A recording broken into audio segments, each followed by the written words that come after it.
everyone, my name is Marcia Nesbitt and welcome to my documentary called Literacy in Action, Strengthening Learning Through Poetry and Cake Making. As a part of my pre-service teaching experience at C.V. Bethel Senior High School, I work with two great groups of students, my grade 11 poetry class and my grade 12 cake making class. While planning these lessons, my goal was not only to teach the academic content, but also to bring in literacy strategies that would help my students understand the material better, express their ideas clearly, and stay more engaged. Throughout this journey, I realized just how important literacy is, not just in English, but in every subject. In family and consumer sciences, students need to think, write, compare, analyze, and communicate, whether they are dealing with poetry, cakes, nutrition, or hospitality topics. Using literacy strategies gave them different ways to show what they knew, and it really boosted their confidence. I noticed that literacy strategies made difficult content feel more manageable and less intimidating.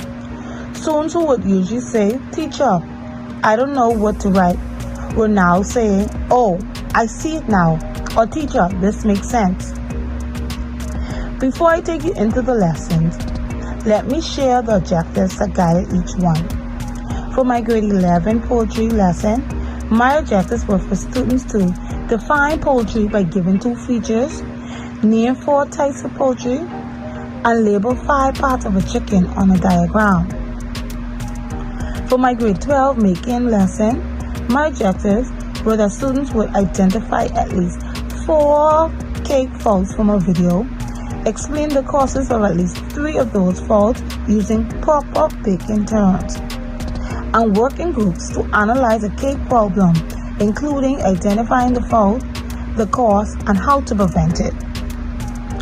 These objectives helped me stay focused on what I wanted students to walk away with and which strategy would guide them best. They also helped me plan the pace of the lesson so students didn't feel rushed or overwhelmed. And they gave me a clear picture of what success looked like for both classes. Now, let's walk through what happened in each class.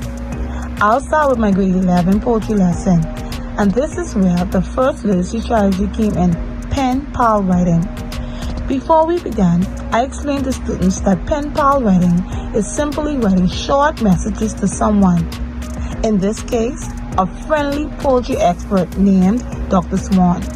I told them, just imagine she emailed you asking what you learned today. Write her 2 or 3 sentences explaining what poetry is and why it matters. I explained it in a simple way so students wouldn't overthink it. I told them, you're not writing a full letter. You're not writing an essay. Just write what you know, like you're talking to someone who is interested in your learning. The responses honestly surprised me. So students wrote things like, poetry are birds raised for meat and eggs. Dark meat is found in the legs and thighs. You must cook poetry to 165 degrees.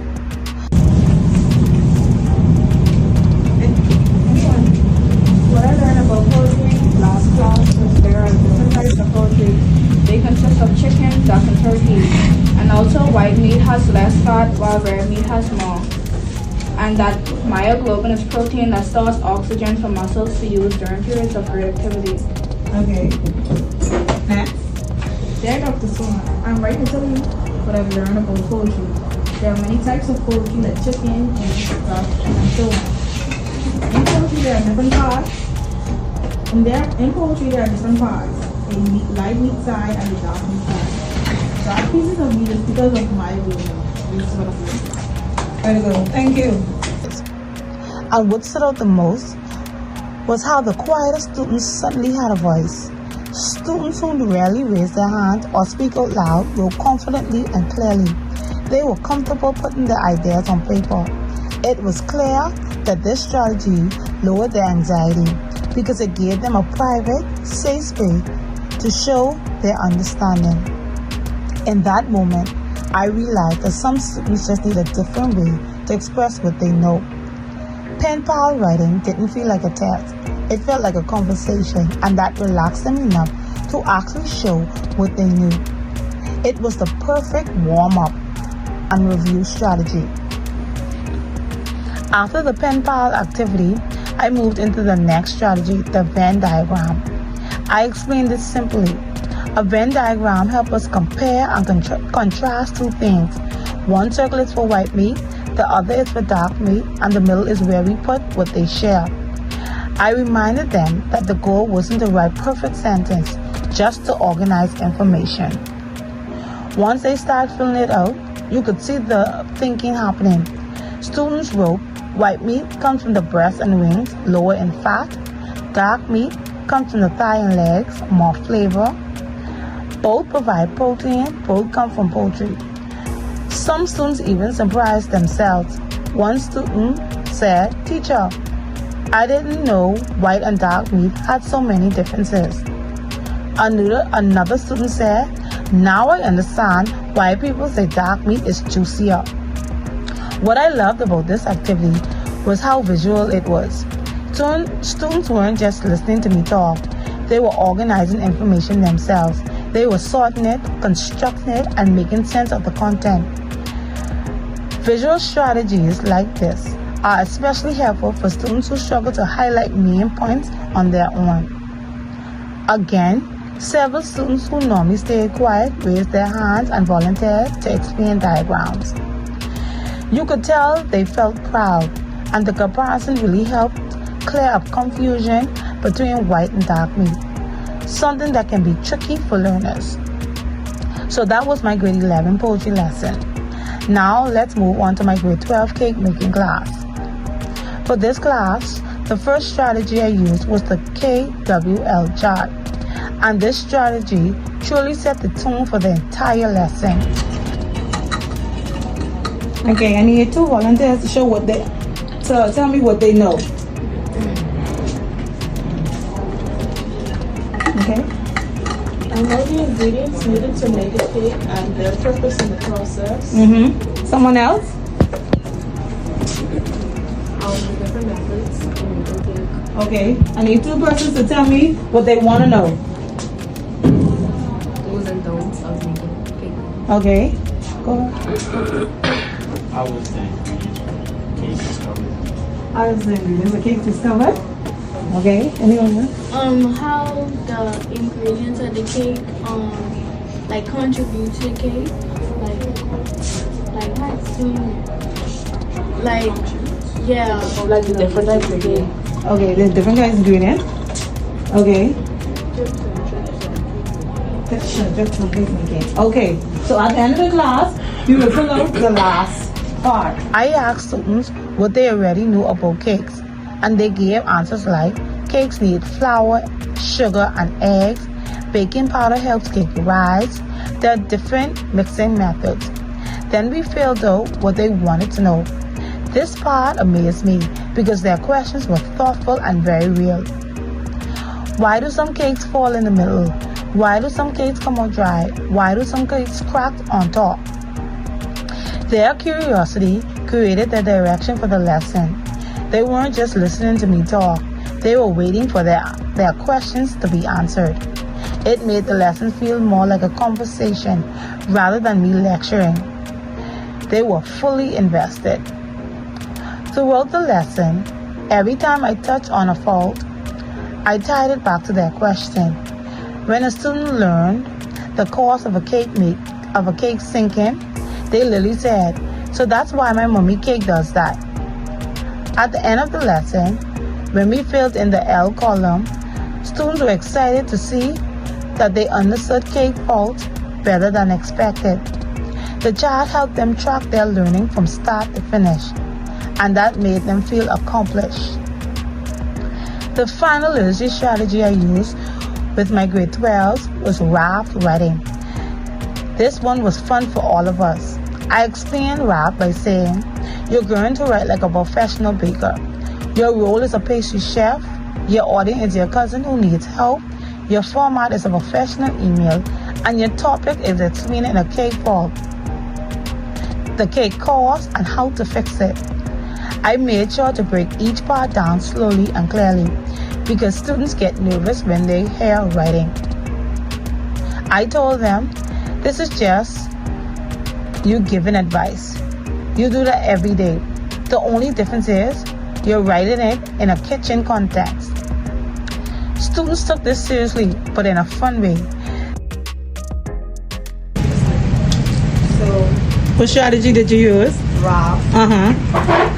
Okay, They're Aaron. No, it's A-R-O-N. Okay. Hey cousin, how are you doing? You told me when you were baking your cake. What? You're right. That's You told me when you were baking your cake, it was pale. The cause of your cake being pale would be because your oven temperature was either too low or the cake lacked sugar. You could have prevented this by checking the heat to ensure proper oven heat and making sure you measure the sugar correctly. Make sure when you try to make cake again, use these tips correctly. Sincerely, Denisha. They wrote emails saying things like, your cake sank because it was underbaked. Your cake is dry because you added too much flour or baked it too long. It brought out their creativity, professionalism, and understanding of the content. And once again, even the students who normally didn't participate were excited to share their emails.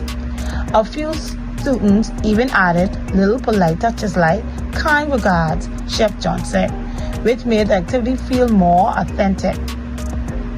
Using these strategies completely changed the entire energy and engagement level in both classes. Students weren't just sitting and listening, they were thinking, questioning, writing, organizing, and applying the content. They communicated more clearly, and many who usually stayed quiet found a comfortable way to participate. It also helped them slow down and reflect instead of rushing through the lesson.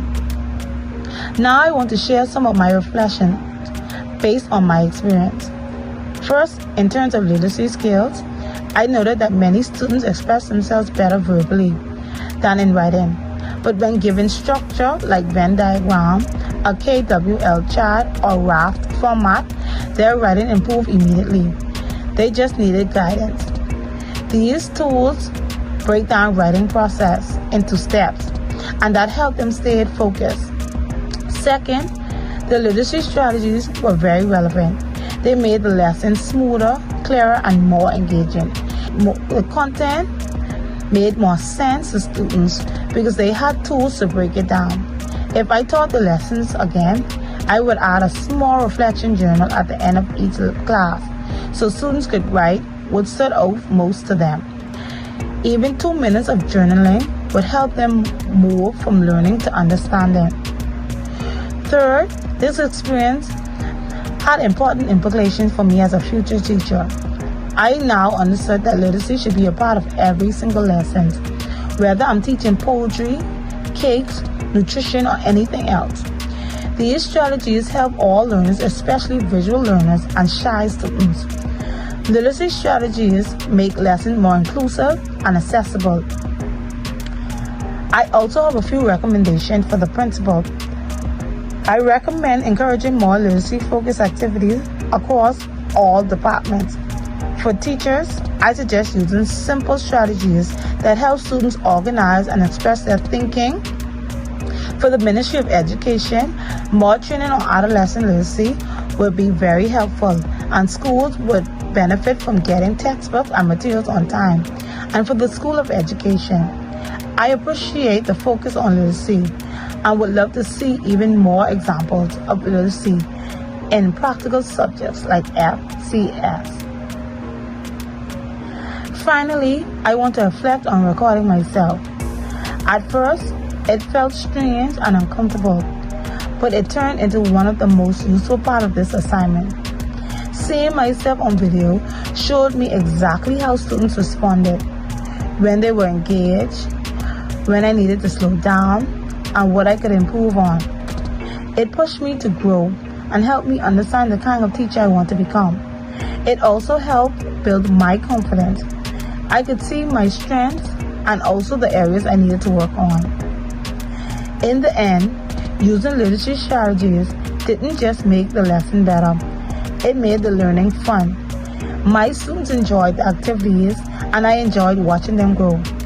Thank you so much for watching my documentary, and I hope my experience shows how powerful literacy strategies can be when they're used with intention, creativity, and genuine love for teaching. Thank you.